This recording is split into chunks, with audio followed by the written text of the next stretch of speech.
adalah sesuatu yang sangat penting sekali dalam setiap doa-doa kita. Mau doa pembukaan kah, mau doa firman kah, mau setelah firman kah, doa persembahan kah, selalu di akhir para pendoa yang memahami bagian firman Tuhan ini akan bilang, ampunilah kami ya Tuhan. Itu selalu diucapkan karena memang itu yang benar. Ini diajarkan di dalam doa Bapa kami.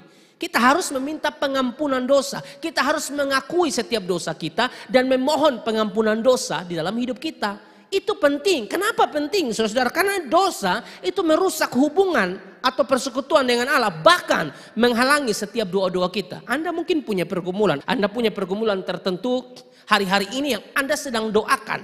Dan Anda rindukan Tuhan menjawab doa Anda.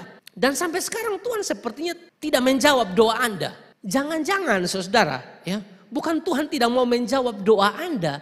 Tapi ada dosa yang belum dibereskan sehingga menghalangi doa Anda. Itu juga bisa.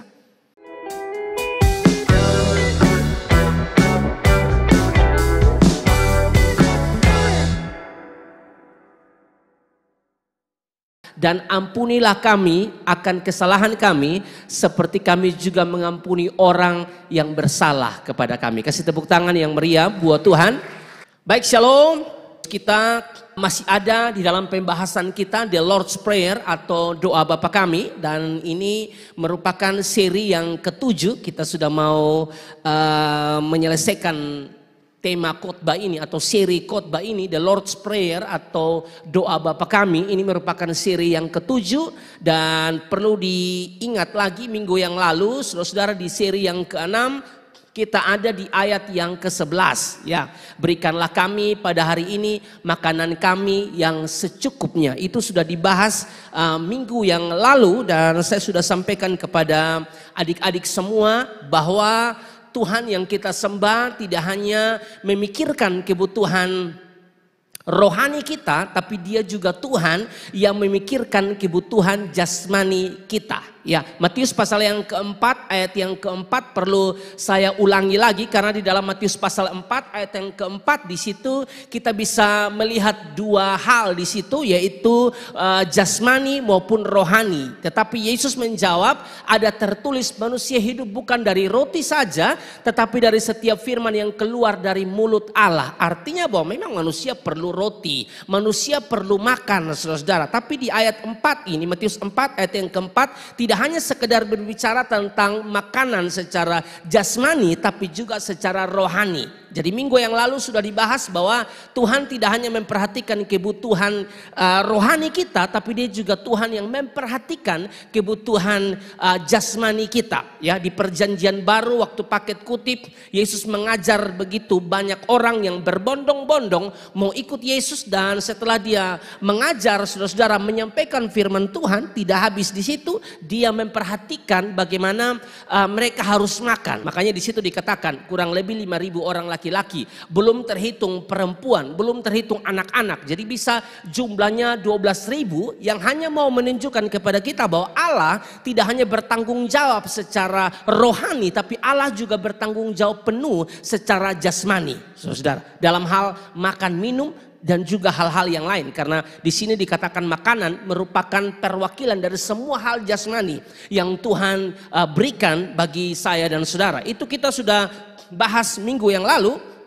Dan masuk di seri yang ke-7 ini kita akan membahas tentang satu bagian penting ya. Kalimatnya adalah, dan ampunilah kami akan kesalahan kami seperti kami juga mengampuni orang yang bersalah kepada kami. Doa ini tentu berkaitan dengan hal rohani. Kalau di ayat 11 minggu yang lalu saudara, berkaitan dengan hal jasmani karena di situ ada kata berikanlah kami makanan atau roti. Itu bicara tentang hal jasmani. Masuk di ayat 12 ini kita digiring lagi untuk memperhatikan bahwa tidak hanya hal jasmani tapi juga hal rohani. Jadi saudara, kalau kita belajar tentang doa Bapa kami, sekilas bagi saudara-saudara yang hafal doa Bapa kami itu seperti biasa. Tapi di dalam doa Bapa kami terkandung banyak hal menarik yang bisa kita pelajari di sana. Amin, saudara. Kita sudah bahas dari seri 1 loh. Sekarang seri 7. Ya toh, ayat 9 dan ayat yang ke-10 itu sedang berbicara tentang aspek Allah. kalau adik-adik ingat. Aspek Allah, karena itu mu. Bapa kami yang di sorga, dikuduskan namamu, datanglah kerajaanmu, jadilah kehendakmu, mu. Itu semua tertuju kepada Allah, saudara. Aspek Allah. Lalu masuk di ayat 11, 12, 13, itu sudah masuk aspek kita, saudara. Berikanlah kami makanan kami yang secukupnya, itu bicara tentang aspek manusia, saudara. Dan sangat komplit kalau kita bicara tentang doa Bapa kami. Makanya kalau adik-adik ingat di seri yang ketiga atau seri yang keberapa itu, Paket sudah bilang bahwa doa Bapa kami itu harus menjadi pola dalam setiap doa-doa kita. Karena ada begitu banyak pelajaran-pelajaran penting, pelajaran-pelajaran menarik dari doa Bapa kami. Ya, salah satunya kita akan masuk di seri yang ke-7 tentang ampunilah kami seperti kami juga mengampuni orang yang bersalah terhadap kami. Perhatikan bahwa secara urut-urutan permintaan secara jasmani ini terlebih dahulu ya di ayat 11. Baru dilanjutkan dengan ayat 12 yang merupakan hal rohani, saudara. Tapi ini tidak berarti bahwa permintaan secara jasmani itu lebih penting dari rohani. Bukan seperti itu, saudara. Matthew Henry dia bilang begini, saudara. Matthew Henry dia bilang begini, kata ampunilah mengisyaratkan bahwa kecuali dosa-dosa kita diampuni, kita tidak akan dapat hidup tenang atau menerima dukungan untuk hidup yang tenang itu. Makanan kami yang secukupnya hanya akan menjadikan kita domba-domba sembelihan jika dosa-dosa kita belum diampuni. Artinya begini, saudara diberkati oleh Tuhan. Ya, persoalan pengakuan dosa sehingga dosa kita diampuni itu merupakan hal yang penting. Tidak hanya permintaan secara jasmani, berikanlah kami makanan kami yang secukupnya, yang menjadi hal penting bagi kita, yang setiap hari kita berdoa, Tuhan saya minta berkat. Setiap hari kita minta berkat kepada Tuhan, saudara. Tapi tahukah saudara, bukan hanya permintaan jasmani yang penting, rohani pun penting, saudara. Lebih banyak mana? Lebih banyak mana? Coba kita evaluasi diri kita masing-masing, tidak usah lihat yang lain, tarik ke diri masing-masing. Lebih banyak mana doa kita? Ya, lebih banyak permintaan secara jasmani atau permintaan secara rohani? Coba. Saya yakin lebih banyak permintaan secara jasmani yang kita minta. Tuhan, saya belum punya cewek, saya belum punya cowok, saya belum pacaran Tuhan. Yang lain sudah pacaran, saya belum. Ocong terus. Bebek saja jalan berdua, ayam jalan berdua, sendal kiri kanan, sepatu kiri kanan. Tidak ada beli di toko sepatu atau sendal sebelah. Itu tidak ada. Pasangan, tapi saya kosong terus. Tuhan, saya mau kuliah di sini. Tuhan tolong buka jalan. Lebih banyak permintaan kita berkaitan dengan jasmani.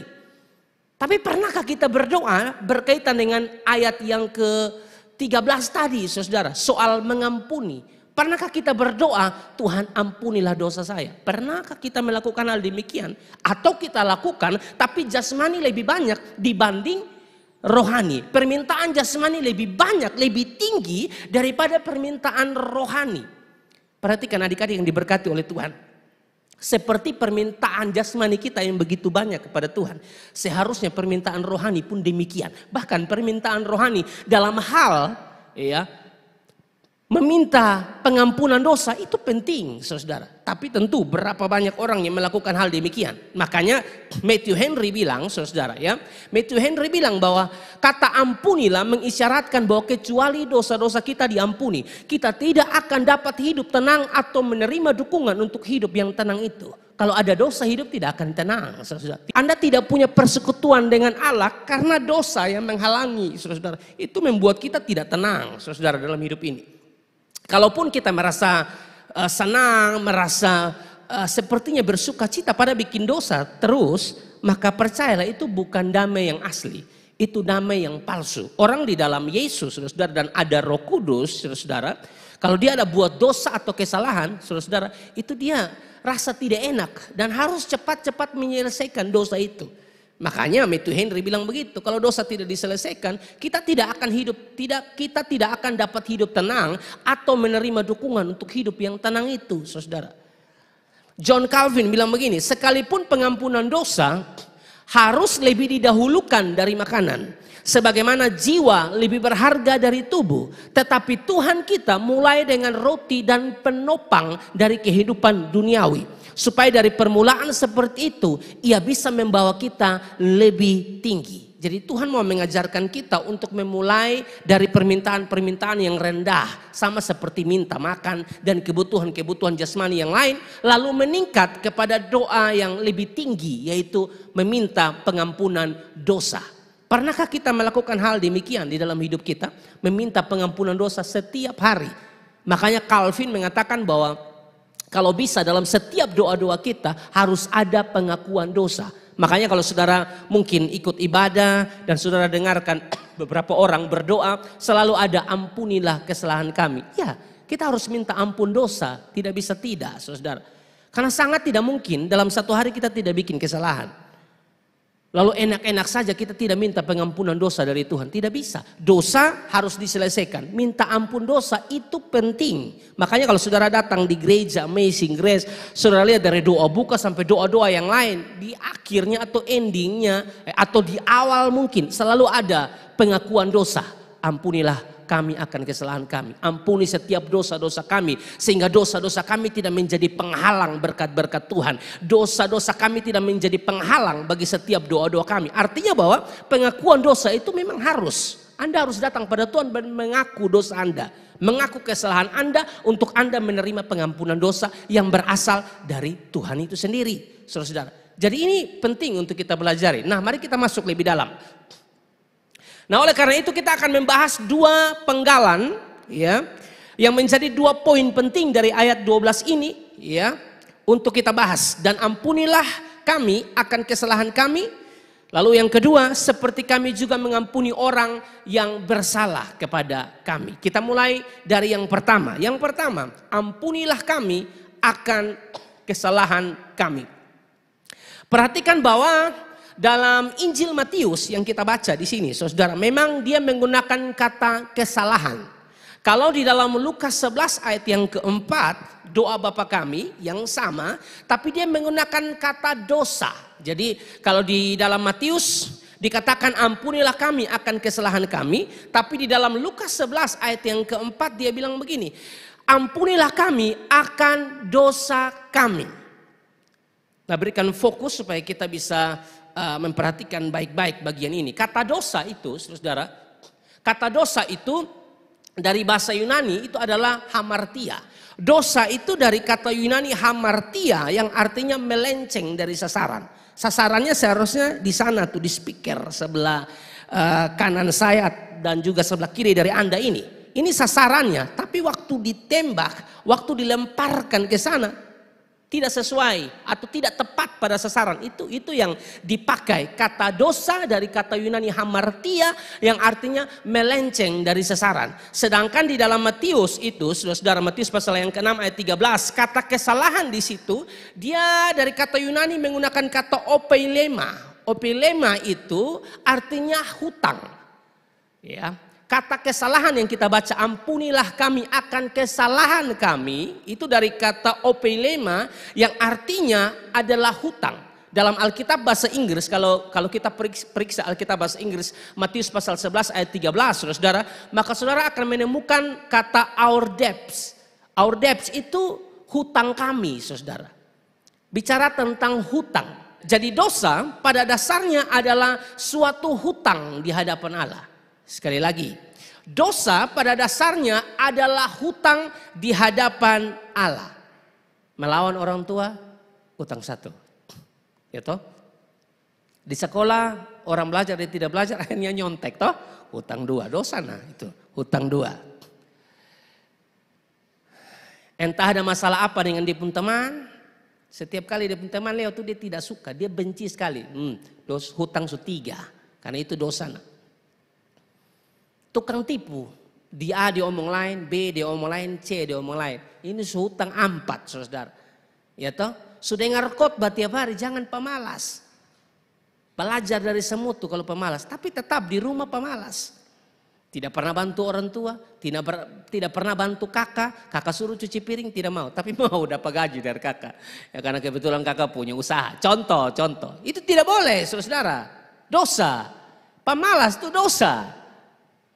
Hutang seberapa? 5, saudara.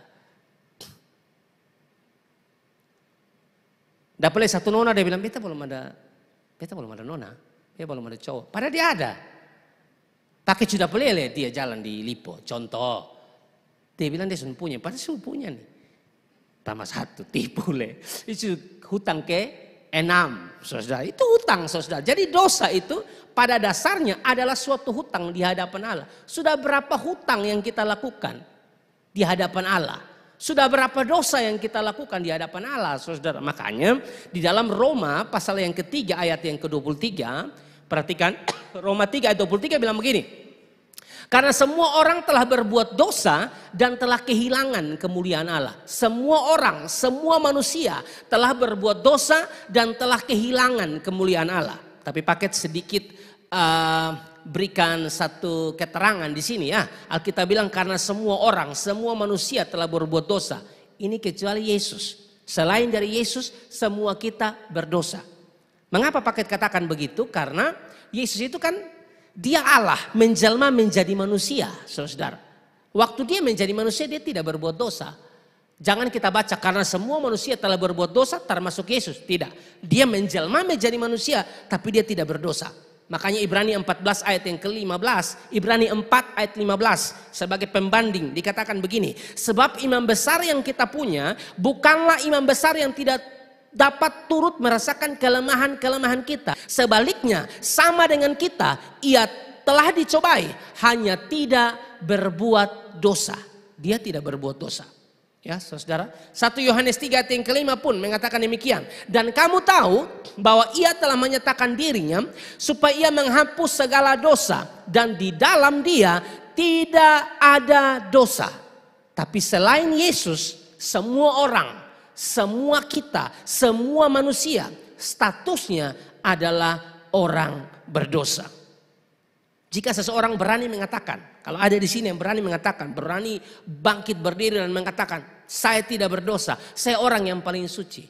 Pada saat itulah Anda sedang melakukan dosa. Kalau Anda bilang saya tidak pernah melakukan dosa, Anda tipu. Tipu itu dosa.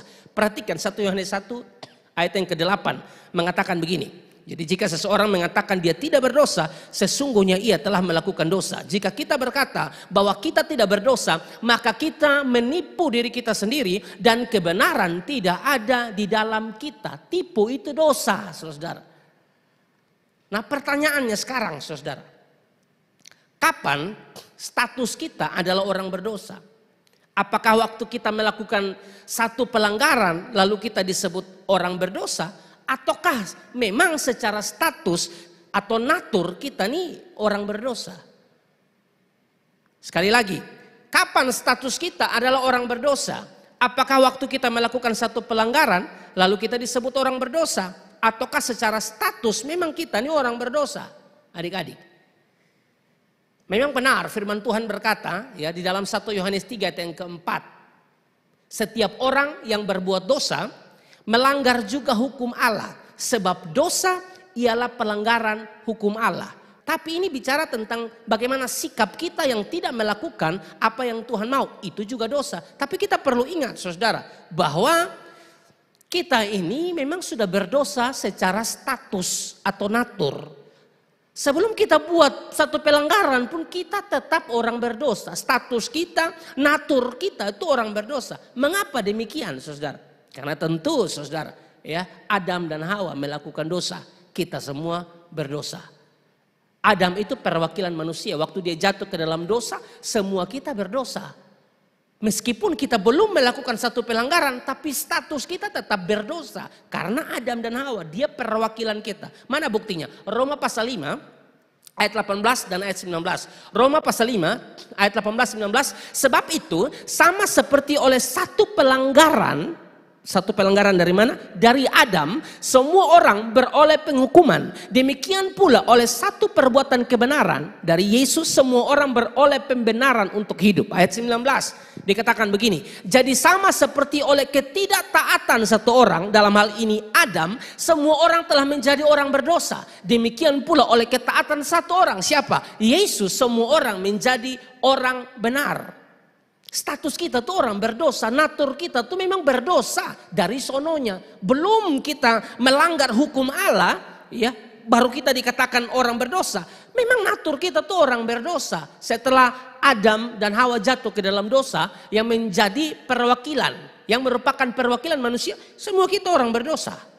Makanya di dalam Mazmur 51 ayat yang ke-7, sesungguhnya dalam kesalahan aku diperanakan, dalam dosa aku dikandung ibuku. Saudara perhatikan. Dalam kandungan ibu kita ini sudah berdosa. Karena memang natur kita tuh berdosa. Status kita tuh orang berdosa, saudara. Ini perlu kita perhatikan bersama-sama. Mazmur 58 ayat 4. Sejak lahir orang-orang fasik telah menyimpang, sejak dari kandungan pendusta-pendusta telah sesat. Saudara lihat, sesungguhnya dalam kesalahan aku diperanakan. Sejak lahir orang-orang fasik telah menyimpang. Sejak dari kandungan pendusta-pendusta telah sesat. Saudara. Makanya waktu paket siaran di radio, lalu ada orang bertanya, Pak, kira-kira anak bayi itu masuk surga ke sana, Pak? Kalau misalnya baru dilahirkan, tiba-tiba langsung mati begitu. Kira-kira dia pergi surga, kok pergi neraka? Ya, cukup sulit untuk menjawab itu. Karena menurut beberapa orang mereka belum berdosa. Dia masih putih seperti kertas putih yang belum ditaburi dengan tinta-tinta. Begitu. Jadi mereka itu masih polos. Sudah pasti mereka mati langsung sorga. Bagi beberapa orang mengatakan demikian. Tapi waktu ditanyakan kepada saya bilang tidak ada data yang bilang bayi masuk sorga. Memang tidak ada di dalam Alkitab. Jadi jawabannya saya tidak tahu. Tapi sedikit menghaluskan, maka paket bilang kembali kepada kedaulatan Allah. Karena itu sudah masuk dalam Ulangan 29 ayat 29. Tidak tertulis, dan saya mau jawab bagaimana. Coba Ulangan 29 ayat 29. Hal-hal yang tersembunyi ialah bagi Tuhan Allah kita. Itu termasuk hal-hal yang tersembunyi. Tetapi hal-hal yang dinyatakan ialah bagi kita dan bagi anak-anak kita sampai selama-lamanya. Supaya kita melakukan segala perkataan hukum Taurat ini. Lihat saja yang ada di Alkitab. Tidak ada, memang tidak ada. Jadi jawaban saya adalah kembali kepada kedaulatan Allah. Meskipun di dalam live TikTok itu banyak yang protes. Mereka lebih kepada anak bayi itu harus sorga. Tidak bisa tidak karena dia masih polos. Tapi kalau saudara bandingkan dengan Mazmur 51 ayat 7 dan Mazmur 58 ayat yang keempat, Alkitab bilang sejak dari kandungan dosa. Jadi jawaban yang tepat adalah ya saya tidak tahu. Kalau memperhalus kembali kepada kedaulatan Allah. Selesai. Jadi memang benar saudara bicara tentang dosa. Ya, tanpa Anda melakukan satu hal atau sikap yang bertentangan dengan Alkitab, baru Anda bilang atau bertentangan dengan kemauan Allah, lalu Anda dikatakan berdosa. Memang status kita itu adalah orang berdosa. Makanya anak kecil itu tanpa saudara ajar maki, tiba-tiba saya tahu maki saudara. Meskipun ada andil teladan dari orang-orang di sekelilingnya, orang-orang dewasa atau orang tua, kakak adik yang suka maki, dia bisa ikut. Tapi tanpa Anda ajar sekalipun dia akan bisa maki. Naturnya, ya statusnya memang orang berdosa melekat pada kita saudara. Yesaya 48 ayat yang ke-8 pun di bagian akhir dikatakan begini. Tetapi aku telah mengetahui bahwa engkau berbuat hianat sekeji-kejinya. Dan bahwa orang menyebutkan engkau pemberontak sejak dari kandungan. Jadi memang saudara bukan tunggu dia besar dulu bikin satu kesalahan baru Anda katakan ini orang berdosa. Dari dalam kandungan pun kita orang berdosa. Karena memang status kita tuh orang berdosa. Adam jatuh ke dalam dosa, Adam tidak taat. Ya, Adam berdosa, kita semua berdosa karena dia wakilnya kita. Nah dari data-data ini kita bisa lihat bahwa sejak dari kandungan ibu kita, status kita adalah orang berdosa. Meskipun secara sikap kita belum melakukan kesalahan atau dosa, tapi kita tetap orang berdosa karena status kita orang berdosa. Perhatikan lagi saudara, Kejadian pasal yang ke-6 ayat yang ke-5. Jadi memang kalau statusnya orang berdosa, naturnya orang berdosa, memang dilahirkan condongnya itu lebih kepada dosa. Ya, dilahirkan kebaikan dan dosa. Dia tidak berada di tengah-tengah, pasti dia lebih condong pi dosa. Namanya manusia tuh begitu, saudara. Ya status kita, karena status kita adalah orang berdosa. Kejadian pasal 6 ayat 5 bilang begini. Ketika dilihat Tuhan bahwa kejahatan manusia besar di bumi. Dan bahwa segala kecenderungan hatinya selalu membuahkan kejahatan semata-mata. Perhatikan di sini ada kata segala, selalu, semata-mata. Itu hanya melakukan kejahatan, melakukan hal yang berbau dosa karena memang statusnya, natur kita tuh orang berdosa. Kejadian 8 ayat 21b. Berfirmanlah Tuhan dalam hatinya, aku takkan mengutuk bumi ini lagi karena manusia sekalipun ditimbulkan hatinya adalah jahat dari sejak kecilnya. Saudara lihat. Kenapa saudara? Jahat dari sejak kecilnya. Karena status kita memang orang berdosa. Natur kita adalah orang berdosa. Oleh sebab itu saudara, kita belajar tentang doa Bapa kami di seri yang ke-7 saudara, dan di seri yang ke-7 ini saudara sedang berbicara tentang ampunilah kami akan kesalahan kami yang merupakan doa pengakuan dosa.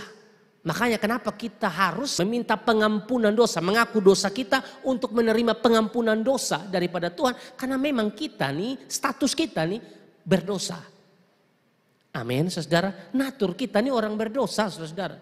Tanpa diajar buat dosa pun kita pasti buat dosa. Nah bagaimana mungkin saudara kita tidak datang pada Tuhan dan meminta pengampunan dosa. Mengapa doa pengampunan dosa menjadi sesuatu yang sangat penting sekali? Mengapa saudara? Tentu yang pertama sebab dosa merusak hubungan atau persekutuan dengan Allah. Bahkan menghalangi doa-doa kita. Sekali lagi saudara ya, mengapa doa pengakuan dosa ini adalah sesuatu yang sangat penting sekali dalam setiap doa-doa kita. Mau doa pembukaan kah, mau doa firman kah, mau setelah firman kah, doa persembahan kah, selalu di akhir para pendoa yang memahami bagian firman Tuhan ini akan bilang, ampunilah kami ya Tuhan. Ampunilah setiap dosa-dosa kami. Itu selalu diucapkan karena memang itu yang benar. Ini diajarkan di dalam doa Bapa kami. Kita harus meminta pengampunan dosa. Kita harus mengakui setiap dosa kita dan memohon pengampunan dosa di dalam hidup kita. Itu penting. Kenapa penting saudara? Karena dosa itu merusak hubungan atau persekutuan dengan Allah. Bahkan menghalangi setiap doa-doa kita. Anda mungkin punya pergumulan adik-adik. Anda punya pergumulan tertentu hari-hari ini yang Anda sedang doakan. Dan Anda rindukan Tuhan menjawab doa Anda. Dan sampai sekarang Tuhan sepertinya tidak menjawab doa Anda. Jangan-jangan saudara ya, bukan Tuhan tidak mau menjawab doa Anda, tapi ada dosa yang belum dibereskan sehingga menghalangi doa Anda. Itu juga bisa. Tuhan tidak menjawab doa seseorang karena beberapa hal. Bisa jadi doanya sudah benar. Doanya benar semua, tapi Tuhan belum jawab. Jawabannya masih menunggu. Tuhan mau proses dia supaya dia semakin kuat. Ada yang begitu. Tapi ada yang doanya tidak dijawab oleh Tuhan karena doanya itu untuk memuaskan keinginannya. Itu kan sudah dibahas minggu yang lalu. Tuhan juga tidak jawab doa yang hanya memuaskan keinginan daging. Itu Tuhan tidak jawab. Nah ada juga ini tuh saudara-saudara. Doa sudah dinaikkan ya. Isi doanya baik. Tapi ternyata Anda berdoa sekaligus Anda ini terus melakukan dosa. Dan dosa itu tidak diselesaikan. Makanya doa Anda terhalang. Tuhan tidak jawab doa Anda karena dosa. Mana buktinya? Yesaya 59 ayat 1 dan ayat yang kedua.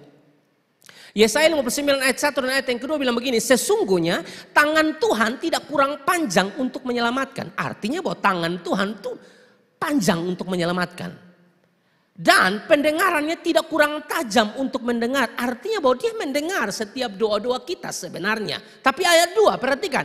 Tetapi yang merupakan pemisah antara kamu dan Allahmu ialah segala kejahatanmu. Mengapa ada kata pemisah saudara? Karena Allah itu kudus. Bagaimana mungkin dia yang kudus mau bersatu dengan dosa? Itu tidak mungkin. Tidak mungkin saudara. Dosa tidak diselesaikan tapi Anda sedang berdoa dan berharap doa Anda dijawab sedangkan dosa belum diselesaikan. Dosamu menjadi penghalang, doamu dijawab oleh Tuhan. Doa Anda tidak akan dijawab. Kok doa Yesus saja dia tidak jawab kok saudara. Yesus tidak buat dosa. Yesus tidak buat dosa, tapi dia menanggung semua dosa manusia di atas kayu salib. Sehingga dalam doa Yesus dia bilang apa? Eli Eli lama sabachthani. Ya toh? Ya Allahku, mengapa engkau meninggalkan aku? Karena memang Allah itu kudus, dia tidak bisa bersatu dengan dosa. Yesus tidak buat dosa, tapi dia pikul setiap dosa kita. Yang menjadi pemisah antara kita dengan Allah, ya dosa. Tetapi yang merupakan pemisah antara kamu dan Allahmu ialah segala kejahatanmu. Dan yang membuat dia menyembunyikan diri terhadap kamu, sehingga ia tidak mendengar, ialah apa di situ saudara? Segala dosamu. Di ayat yang ketiga itu dijelaskan dosanya apa. Coba ditunjukkan. Dosa-dosanya apa? Sebab tanganmu cemar oleh darah dan jarimu oleh kejahatan. Mulutmu mengucapkan dusta, tukang tipu, putar balik. Lidahmu menyebut-nyebut kecurangan. Ini kesalahan-kesalahan atau dosa-dosa yang disampaikan oleh Alkitab yang menjadi penghalang setiap doa-doa kita. Makanya mengapa begitu penting waktu kita berdoa kita minta pengampunan dosa, ampunilah kami ya Tuhan. Ya karena memang kita orang berdosa. Apalagi status kita orang berdosa, natur kita orang berdosa. Belum lagi sikap kita melanggar apa yang Tuhan mau. Tuhan suruh ini kita bikin lain, tidak mau ikut. Kita juga berdosa. Seturut 1 Yohanes 3 ayat yang keempat itu. Ya toh, dosa itu artinya melanggar hukum-hukum Allah. Setiap orang berbuat dosa melanggar juga hukum Allah. Sebab dosa ialah pelanggaran hukum Allah. Nah bagaimana mungkin kita tidak minta ampun di hadapan Tuhan. Jadi di dalam setiap doa-doa kita. Baik di gereja, ya adik-adik perhatikan yang ditugaskan berdoa. Maupun Anda doa di rumah. Mau di bagian awal atau mau di bagian akhir terserah. Harus ada itu. Ya, bahwa ampunilah kami ya Tuhan. Ampunilah setiap dosa-dosa kami. Itu harus jadi rumus. Makanya doa Bapa kami ini luar biasa mengajarkan kita banyak hal. Termasuk dalam setiap doa kita minta ampun dosa. Kalau tidak bisa. Kalau dosa terus Anda pegang, nanti bikin susah kita saudara. Ya, bikin susah kita kenapa saudara? Karena dosa membuat kita, yang kedua, dosa membuat kita kehilangan damai sejahtera. Dosa membuat kita kehilangan damai sejahtera. Makanya tadi Matthew Henry saya kutip itu dikatakan kata ampunilah mengisyaratkan bahwa kecuali dosa-dosa kita diampuni, kita tidak akan dapat hidup tenang. Kita tidak akan dapat hidup tenang. Atau menerima dukungan untuk hidup yang tenang itu kalau masih ada dosa. Makanya dosa perlu diselesaikan. Orang yang pegang dosa kuat-kuat dan dosa itu tidak diselesaikan. Saudara, dia pun hidup itu tidak ada damai dan penuh dengan ketakutan. Yesaya 48 ayat 22 bilang begini. Perhatikan. Yesaya 48 ayat 22. Tidak ada damai sejahtera bagi orang-orang fasik. Firman Tuhan. Tidak ada damai bagi orang-orang fasik. Mungkin Anda lihat. Kayaknya paket salah tuh. Kayaknya pastor salah khotbah. Buktinya ada teman-teman saya yang fasik. Ada teman-teman saya yang tidak takut Tuhan. Tidak pernah melayani di youth. Ya toh, tidak pernah terlibat dalam hal-hal yang berbau pelayanan di gereja. Tapi kelihatan dia asik-asik saja. Dia fun-fun. Dia kelihatannya bersuka cita. Senang-senang saja. Dengar. Dia pun kesenangan. Dia pun damai. Yang kelihatan damai. Itu damai palsu. Kenapa? Karena damai yang asli itu cuma di dalam Yesus. Kalau Anda beriman kepada Yesus, Anda akan mengalami damai itu. Bagaimana mungkin Anda tidak beriman pada Yesus, Anda tidak percaya Yesus, lalu Anda bisa hidup dalam damai yang sejati. Itu tidak mungkin. Jadi damai itu damai palsu. Alkitab sudah bilang tidak ada damai sejahtera bagi orang-orang fasik firman Tuhan. Bahkan Amsal 28 ayat 1. Amsal 28 ayat 1 bilang begini. Orang fasik lari walaupun tidak ada yang mengejarnya. Tetapi orang benar merasa aman seperti singa muda. Orang fasik lari. Kenapa lari? Saudara, tidak ada yang kejar dia. Tapi dia lari. Penuh dengan ketakutan. Kenapa? Tidak ada damai sejahtera. Makanya penuh dengan ketakutan. Semuanya ada baik-baik kok. Tapi dia ketakutan. Dia ketakutan karena tidak ada Yesus, tidak ada damai di hatinya. Beda dengan orang benar. Orang benar yang dibenarkan karena beriman pada Yesus. Alkitab bilang orang benar merasa aman seperti singa muda.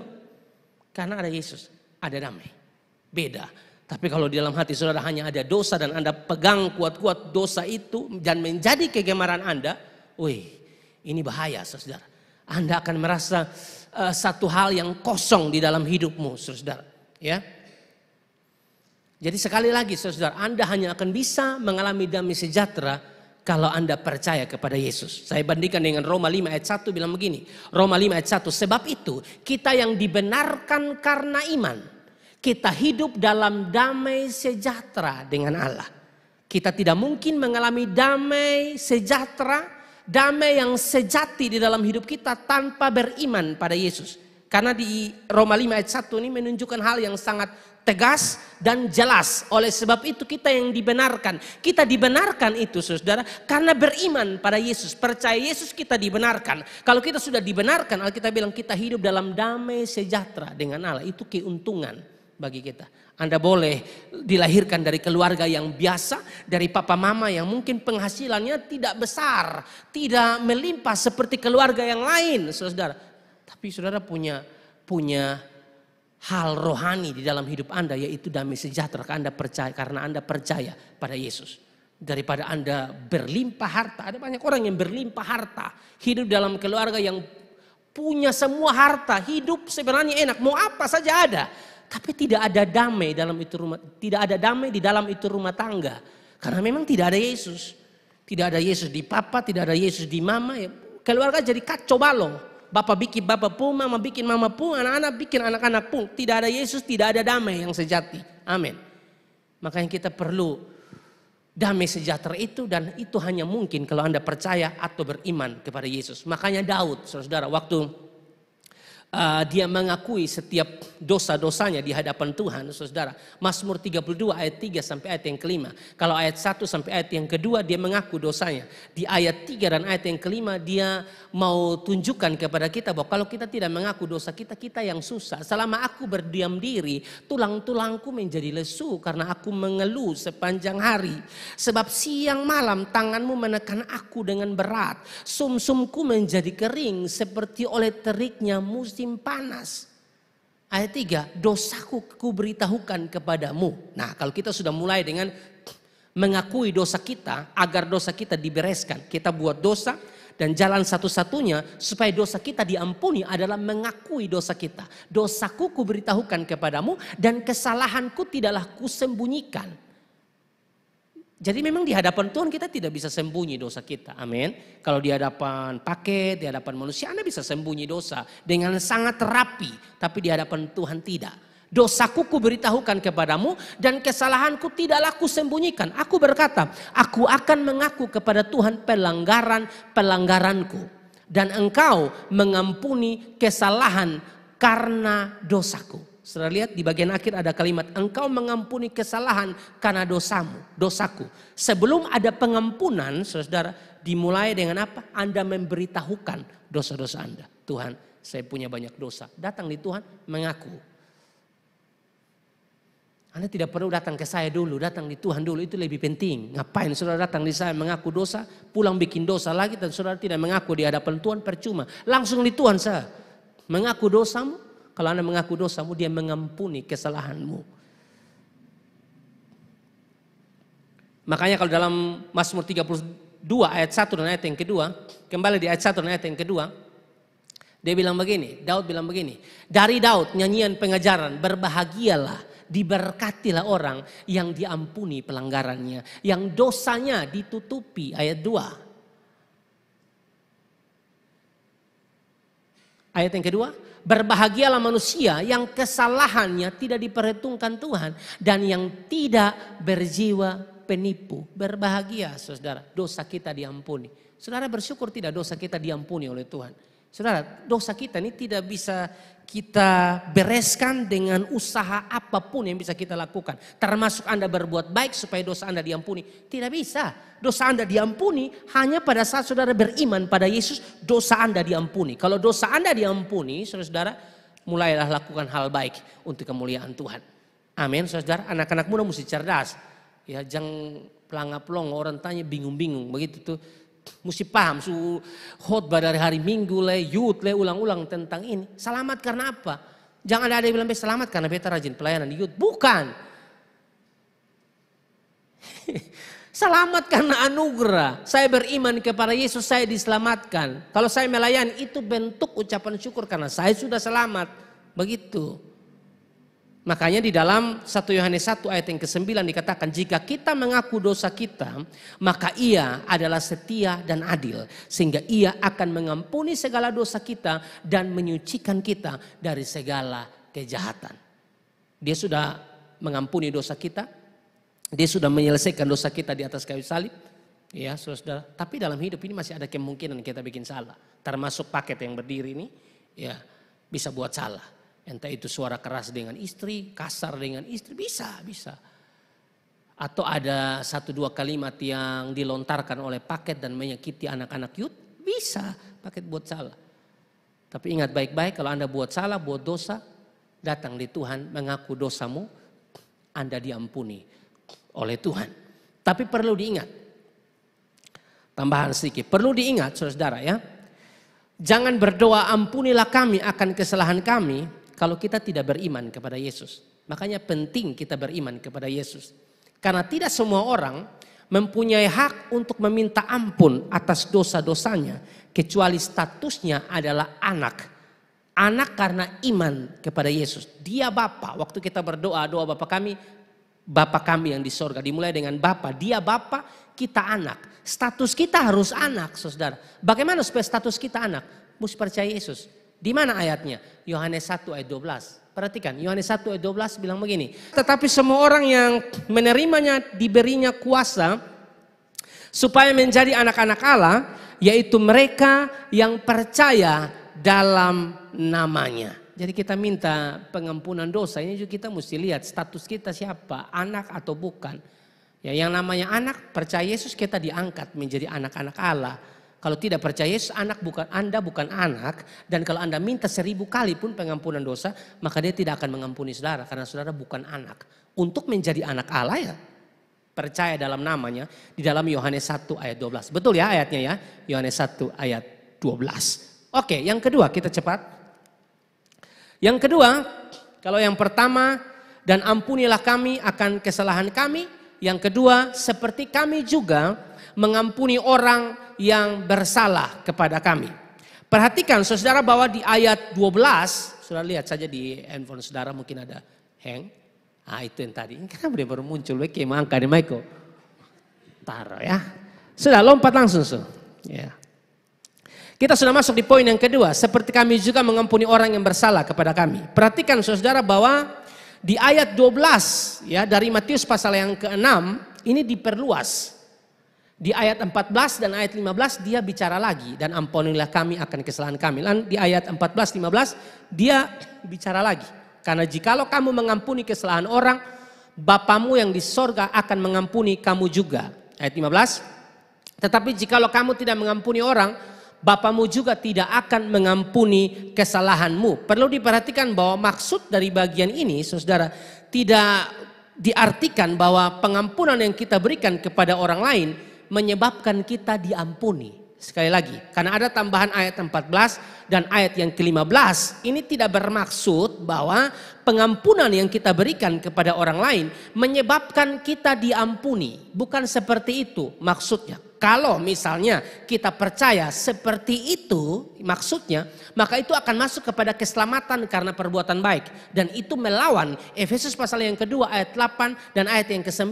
Lalu untuk memahami ayat 12, ayat 14 dan ayat yang ke-15 itu seperti apa? Ya, maksud dari ayat ini ya 14 dan 15 adalah iman kita yang menyebabkan kita diampuni. Waktu kita beriman kepada Yesus kita diampuni. Dan setelah diampuni iman kita harus dibuktikan dengan maunya kita mengampuni orang lain.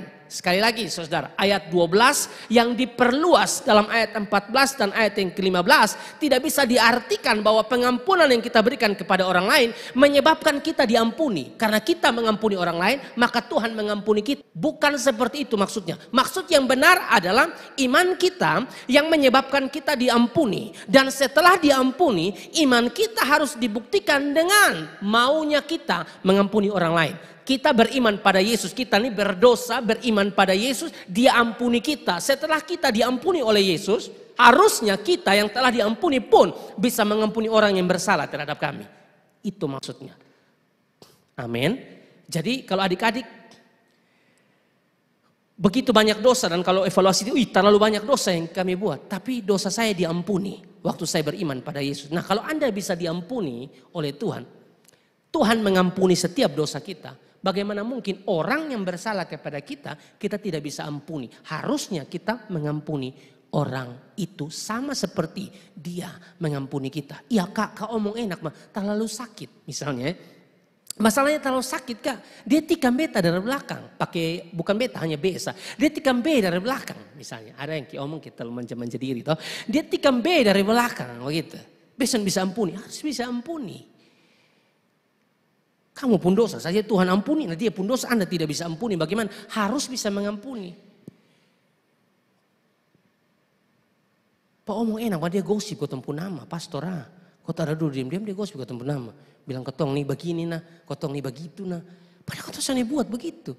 Ya sudah ampuni saja. Jangan-jangan Tuhan pakai dia ada untuk uji kamu. Tuhan jangan sampai pakai dia tuh untuk uji kamu. Besi menajamkan besi, manusia menajamkan sesamanya. Jangan-jangan Tuhan pakai dia untuk poles kamu menjadi orang yang lebih dewasa. Begitu, bisa saja saudara. Di kantor mungkin, atau di bank-bank. Mungkin, kan ada yang berterek pakaian. Tuh, siapapun gaji lebih besar, gaya karena itu kan biasa. Tapi kan kalau Anda kenal Kristus, orang omong nama kita, gosip nama kita, Anda harus bisa mengampuni. Yang membuat orang tidak bisa mengampuni, ya tentu karena dia tidak memahami bahwa dosanya yang banyak diampuni oleh Tuhan. Sehingga dia harus sadar orang yang berbuat salah kepada dia harus bisa mengampuni. Kamu pun dosa begitu banyak dia sudah selesaikan di atas kayu salib. Betapa mulianya Tuhan, betapa dia mengasihi kita. Bagaimana mungkin orang yang melakukan kesalahan pada kita tidak bisa ampuni. Berat, memang berat. Tapi dengan pertolongan Roh Kudus dia akan bantu kita, tolong kita untuk bisa mengampuni sesama kita. Saudara, perhatikan dua ayat terakhir. Efesus pasal yang keempat ayat yang ke-32. Jadi bagaimana dengan kita? Sudahkah kita mengampuni orang yang bersalah pada kita? Tetapi hendaklah kamu ramah seorang terhadap yang lain. Penuh kasih mesra dan saling apa di situ? Mengampuni. Sebagaimana Allah di dalam Kristus telah mengampuni kamu.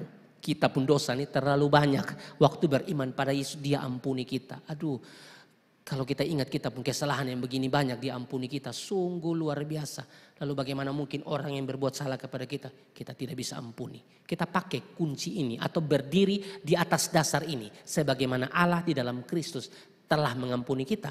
Maka kita pun harus bisa mengampuni yang lain.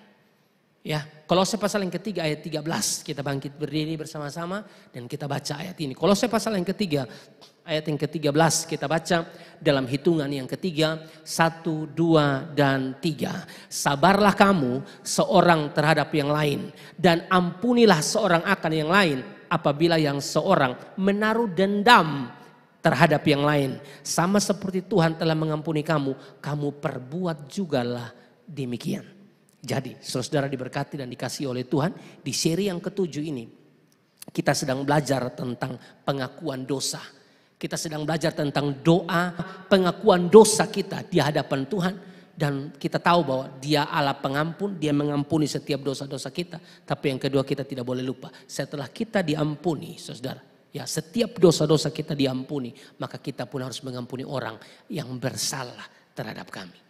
Amin. Dan ampunilah kami akan kesalahan kami, seperti kami juga mengampuni orang yang bersalah terhadap kami.